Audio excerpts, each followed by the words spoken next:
Bienvenue, c'est l'heure des actus. Au sommaire, nous avons rendez-vous chez la kinésithérapeute pour soulager les douleurs. Direction la formation au premier secours civique de niveau 1 pour parer à toute éventualité. Mais tout de suite, portrait de la fondatrice des Sœurs du Très Saint-Sauveur à l'occasion du bicentenaire de sa naissance. Élisabeth Épinger, figure emblématique du canton de Niederbronn-les-Bains, fête cette année son 200e anniversaire. Mieux connue sous le nom de Mère Alphonse Marie, elle a été à l'initiative de la congrégation des Sœurs du Très Saint-Sauveur, dont la maison de famille se situe toujours aujourd'hui à Oberbronn. Alors Élisabeth Épinger, je dirais que c'est d'abord une Alsacienne. Elle est née à Niederbronn-les-Bains, donc en 1814, et c'est l'aînée d'une famille de 11 enfants.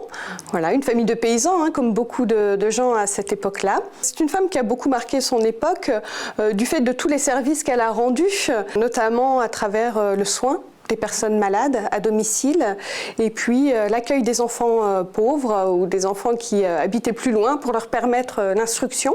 Forcément, ça a beaucoup marqué toutes les familles ou en tout cas un grand nombre de familles du canton de Niederbronn. Proche des gens, Mère Alphonse Marie a toujours porté une grande attention à l'homme souffrant. D'une bonté sans pareille, elle a été soutenue dans sa démarche par l'abbé Reichhardt de Niederbronn-les-Bains et par l'évêque de Strasbourg. Cet appel, finalement, ce besoin qu'elle a perçu, a rejoint aussi d'autres jeunes femmes qui, elles aussi, avaient le désir de donner leur vie au Seigneur. Et donc, très vite, en fait, d'autres jeunes femmes se sont jointes à elle et ensemble, elles ont démarré cette congrégation. On avait envie de rendre grâce pour le message que cette femme nous a laissé.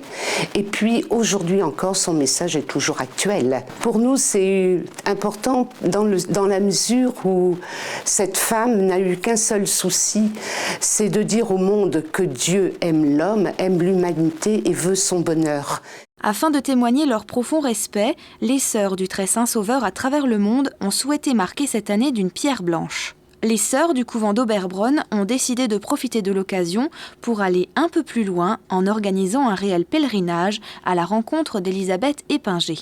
Toute cette année, jusqu'au jour anniversaire, dans toutes les communautés de sœurs du Très Saint-Sauveur éparpillées, disséminées en France et aussi à l'étranger et sur d'autres continents, chaque communauté est appelée à célébrer à sa manière cet anniversaire de la naissance de Mère Alphonse Marie.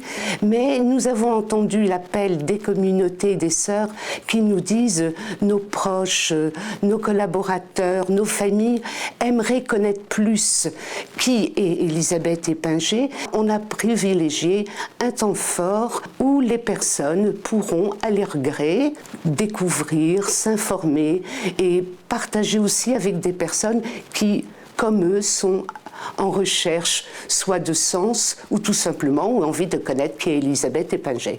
Visite des lieux de fondation, du couvent d'Oberbronn, témoignages, conférences, vidéos historiques, marches, partages et temps de prière, autant d'activités qui attendent les pèlerins de toute la France les 7, 8 et 9 mars à Oberbronn pour apprendre à connaître la fondatrice des Sœurs du Très Saint-Sauveur.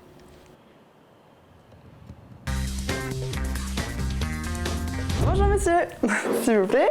Soulager les douleurs, lombalgie, tendinite, mais aussi toutes les douleurs post-opératoires ou liées à un accident de la vie, Marion Vézy, masseur kinésithérapeute de métier, en connaît un rayon.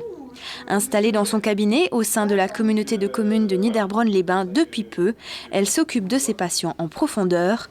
Kiné, c'est un métier du toucher. Alors le nom exact, c'est en effet masseur kinésithérapeute. Donc il y a un côté bien sûr massage, mais ça reste toujours thérapeutique.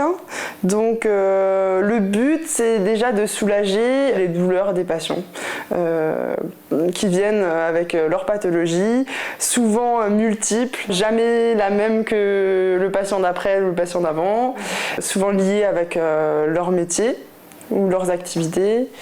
Et donc on va essayer de soulager déjà et après de prévenir la récidive. Donc je vais masser un petit peu la région pour détendre déjà simplement le muscle de la cuisse, le quadriceps, le genou, puis Puis vous me dites s'il y a un endroit qui est douloureux, où je passe. Après avoir passé la première année de médecine, Marion est entrée en école de kinésithérapie. De nature tactile, elle est persuadée de pouvoir soulager et apaiser les douleurs par le toucher. Métier varié et de contact, cette masseur kinésithérapeute a fait le choix de ne travailler qu'avec ses mains. Forcément, ça coince un petit peu. J'ai besoin de toucher, j'ai besoin de sentir, j'ai besoin d'avoir un retour en fait. Et c'est vrai qu'avec les machines, souvent la personne est laissée toute seule avec la machine. Et des fois, on n'ose pas trop dire quand ça fait mal. Alors on se crispe, et des fois on n'ose pas trop appeler quand on sent moins. Voilà. Après, c'est un choix. Je pense que ça correspond à certaines personnes. Peut-être d'autres auront plus de résultats avec des appareils. Mais voilà, moi je travaille pas avec de l'électrothérapie ou des choses comme ça. Marion a fait le choix de ne pas travailler dans le milieu hospitalier. Elle pratique en cabinet, mais aussi au domicile de ses patients.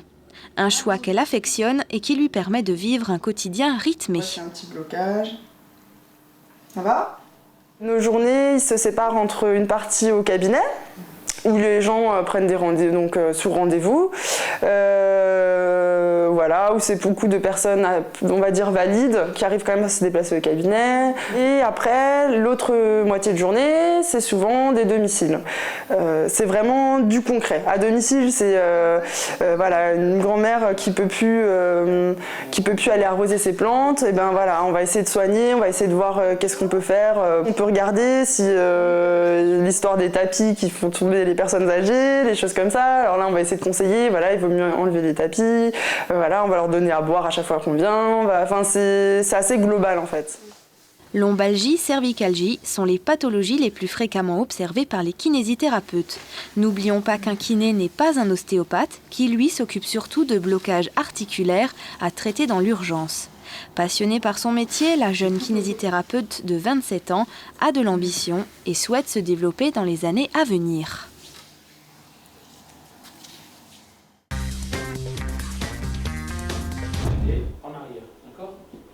Gardez votre sang-froid avec la nouvelle association des sauveteurs secouristes de Niederbronn-les-Bains et environ. Affiliée à la Fédération française de sauvetage et secourisme, l'association propose une formation de PSC1, premier secours civique niveau 1. Alors aujourd'hui, j'ai appris à faire un dégagement d'urgence. J'ai appris qu'il fallait également garder son sang-froid face à certaines situations qui ne sont pas forcément les plus simples, surtout quand il s'agit d'un membre de la famille ou d'un enfant. Comment y faire face ? Cette formation a lieu environ tous les 2 mois. Elle s'adresse à un large public.